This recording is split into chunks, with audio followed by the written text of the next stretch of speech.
Quail Show de Fernandito. As promised, we have Lenny Scarano here in the studio, the owner of Paws in Order, and Lita Scarano right here. Absolutely. Welcome to the studio, Lita. Hi. 14-year-old German Shepherd right here. Yes. And Lenny, you've had her since she was a pup? Yes, about 7 weeks old I've had her, since she was a baby, yep. So tell us about Paws in Order and what you do. Well, basically, I'm the owner of Paws in Order, which is an in-home dog training facility. Basically, we go to people's homes, specifically targeting obedience and behavioral issues, dealing with them. Makes it a little easier for some people, rather than go to organized puppy classes at a Petco or so forth and so on, a little bit one-on-one training in the comfort of their home and whatnot, so it makes it a little bit more I went to one of those, and they gave Daisy, my last dog, a diploma. Yes. But it wasn't worth the paper it was printed on. Right. Well, those type of classes are a little disorganized. They're frantic at times. There could be anywhere from 6 to 10 puppies. Yeah. And there's Too a many. lack of focus. I think one-on-one in the home, where it's a comfort zone for the animal and the pet owner as well, makes it a little bit easier. Right. And more congenial, I think, yes. Así que estamos hablando, Lenny, que tiene una compañía que se llama Paws in Order, y básicamente él se enfoca en la obediencia de los perros. Entonces estamos hablando de los diferentes lugares donde pueden llevar a sus animales, pero lo que él hace es que él va a su casa y le da entrenamiento a su perro en su casa, porque es un poquito más calmado que estar en un sitio donde hay 6, 10 perros, donde es un poco más difícil para entrenar a los perros en obediencia. Now, in terms of picking out a dog, let's start at the very beginning. What do most people do wrong, and what should they be looking for in a dog? If they're cute. That's part of problem. it. Part of it, but not all of it. Certainly, that is important. But most importantly, of all, is that you have to match your lifestyle with the dog itself. If you're an apartment dweller and you're not very active, you shouldn't be getting a breed that's a working breed, such as a German Shepherd or one of 1,000 different varieties of dog. You may want to consider an older dog or a dog smaller that is not really a working breed that needs a lot of exercise. I find that most problems begin and end with a lack of proper exercise for a dog. And that's when I start to get more and more calls regarding behavioral issues as well. Yeah. So they get into bad habits, they pick the wrong dog in the first place, and then they call you. Yes, sometimes when it's a little late. Basically, when they bring a puppy home, they should have a crate where the dog can feel comfortable, has a comfort zone, and can call all its own. And they should also have obedience classes as well. It's very, very important that the dog understands where it is in the pecking order of the household, that it is below the man, woman, child, whatever the case may be. It's very important to have that, Okay, now, purebreds versus mixed breeds. Right. What's your opinion on this? 6 of one, half dozen the other.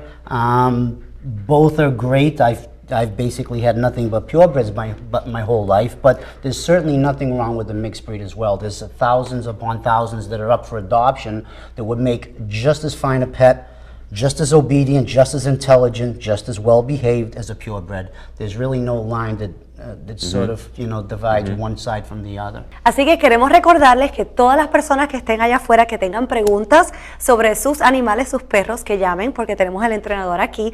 Pero lo que estábamos hablando anterior es que uno debe escoger un perro que vaya con tu personalidad. Por ejemplo, si quieres vivir en un apartamento, no debes buscar un perro grande como un German Shepherd, que necesita mucho ejercicio, porque esos perros hay que caminarlos y hay que trabajarlos. Y también hablamos de que si debe tener un perro que sea de pura raza o una mezcla. Y él dice que realmente no importa, él personalmente ha tenido de pura raza toda su vida, pero son iguales de buenos si son mezclas o si son puros. Okay, a little bit about the video there. She really did everything she was supposed to do there, right? Yeah, basically it's just simple, basic obedience, and that's where you really need to begin with such things. The dog has to be able to understand the basic commands of sit, down, stay, come, and so forth. And if you wish to build from there, you can go into everything from utility training to dog shows or whatever. But I find that most people just are concerned about the basic obedience. Yeah, and I can, I guess, attest to that. I had a very small Chihuahua for a while, and I loved the dog, but I guess my problem was that I treated the Chihuahua as if it were my baby. Right. So I would carry the Chihuahua everywhere, I would put it in my bag, I would sleep with the Chihuahua, and then as a result, it would kind of like pee all over the place, Right. and, you know, I felt bad reprimanding, and it was very hard to like, you know, I did all kinds of the treats, I walked the dog, I exercised the dog, but it was just very hard. And well, there were 2 dogs in the house, so that was a problem. Makes it One even was harder. new, one was older. And so they always had this battle, and they would pee all over the place. And I just couldn't control it. Yes, exactly. That's I want to hear you say that in Spanish. Bueno, estamos hablando de que yo tenía un chihuahua por un tiempo y pues básicamente yo me sentía como que el chihuahua era mi hijo. Así que yo me llevaba el chihuahua en la falda, dormía con el perro, me lo llevaba en el bulto y por resultado pues el perro hacía lo que quisiera en mi casa. Él orinaba, había otro perro en la casa, entonces yo de verdad que no lo podía controlar. Así que le estoy preguntando al entrenador que cómo es que uno hace que el perro sea obediente. Very good. very good. Later on in the show, we're going to have a little demo with Lita, and we won't do too much because I know Lita is in retirement because Yes. she's 14 Yes. years Yes, old. she is. Now, larger breeds, as I well know, don't live as long as the smaller breeds. What is your secret to keeping Lita healthy? Well, like everything else, the bedrock is a good gene pool. Yeah. Her family's been basically healthy. You'd like to, when you do pick a puppy, you'd like to, if it's possible, with the purebreds. It's not possible when you go to an adoption facility, but with the purebreds, if you could look back 5 generations in their family lineage and see if there's any type of inherent problems, whether it be hips or lungs or eyes or ears and so forth. So basically that's the beginning, not certainly the ending, but that in conjunction with plenty of exercise, proper training, good food, and good medical care is also a must as well. Okay.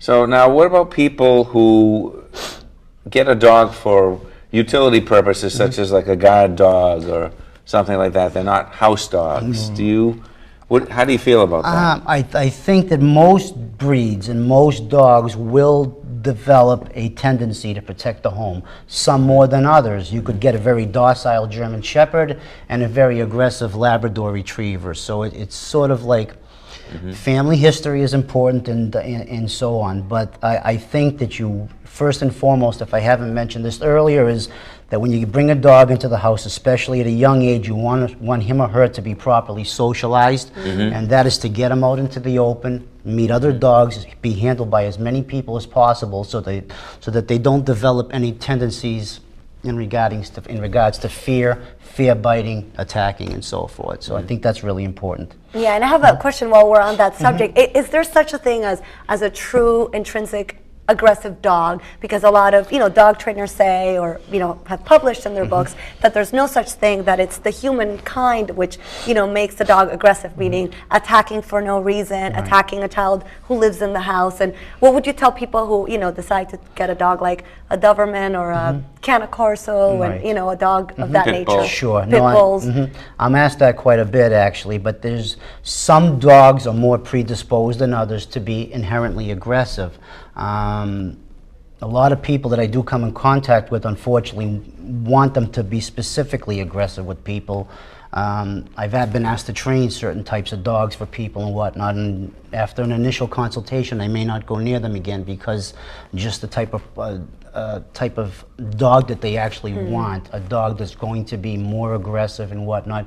You really don't want to bring those qualities out in a dog, and unfortunately, too many people are trying to do just that. Yeah, Again, young macho kids want to walk around and look like big shots with these dogs, and you see it all too much. right, certainly. Terrible. That is certainly a case, yeah. And Lenny, are there like easier dogs to train? Like, are there, they say, smarter dogs, like like labs, or more obedient, or is that really just a technique that you develop? Well, I'm partial to German Shepherds myself. They just seem to be able to pick up on things first, second, and third time, But any dog that can be trained at all. Some take a little bit more time than others, just as people take a little bit more time than others. We're going to come back with another segment where we're going to take your live phone calls, and we're going to have our live demo with Lita, but we'll be back, and now more of some tango stuff. Regresamos ahora.